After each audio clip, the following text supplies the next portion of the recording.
नरक और स्वर्ग क्या है? चीन के सम्राट का प्रसंग है कि चीन का सम्राट एक बार एक जैन फकीर से मिलने गया और पूछा, महात्मन, स्वर्ग और नरक क्या है? महात्मा जी ने पूछा, तुम कौन हो?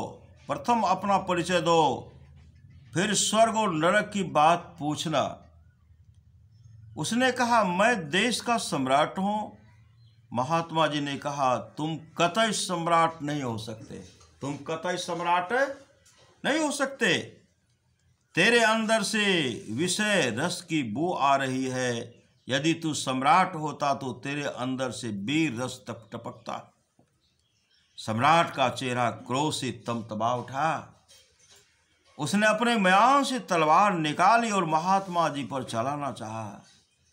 महात्मा जी ने उसकी तलवार हाथ से पकड़ ली और व्यंग भरे शब्दों में कहा, अच्छा, तेरे पास तलवार भी है, लेकिन तेरी तलवार तिनका तक नहीं काट सकते, फिर मेरे गले की तो बात ही क्या। सम्राट की क्रोधाग्नि भड़की, जैसे प्रज्वलित अग्नि में घृत की आहुति पड़ी हो। उसने महात्मा जी के हाथ से तलवार खींचकर उसके गले पर प्रहार करना चाहा। महात्मा जी ने कहा, जरा रोको और मेरी सुनो। देख, तुम्हारे प्रश्न का यह उत्तर है।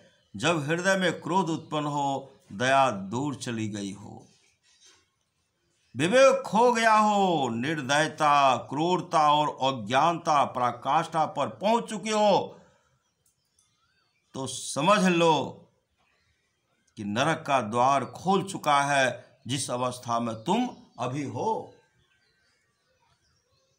सम्राट ने लज्जित होकर अपनी तलवार म्यान में रख लिया और महात्मा जी के चरणों पर अपना मस्तक रखकर क्षमा याचना करने लगा।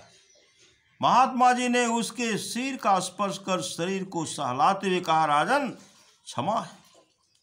जब हृदय में दया, प्रेम और निर्भिमान्यता, विवेक और सद्बुद्धि की अभिवृद्धि हो, तो समझना कि स्वर्ग का द्वार खुला है, जिस अवस्था में